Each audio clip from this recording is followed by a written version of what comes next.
Hi everyone, welcome back to another video from Crypto Basics. In this video, we will be learning how to find BitMart wallet address. To find your BitMart's wallet address, first of all, launch open the BitMart app or website and log into your account.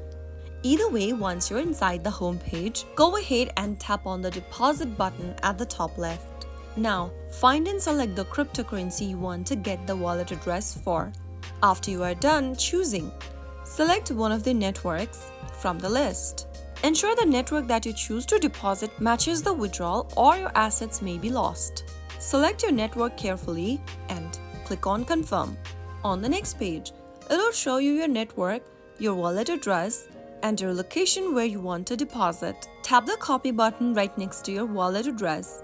In order to copy your wallet address to the clipboard, you can copy and send this address to anyone that you want to receive funds to your BitMart account from, or you can let anyone scan the QR code to receive funds to your BitMart. Always double check the address before transferring any funds to ensure that it's correct. So that is how you will be able to find your BitMart wallet address. If you found the video to be helpful, go ahead and give us a thumbs up. Don't forget to subscribe to the channel by hitting that subscribe button. Press on the bell icon so that you'll never miss another upcoming upload from us. I will be back again in the next episode. Thank you for watching.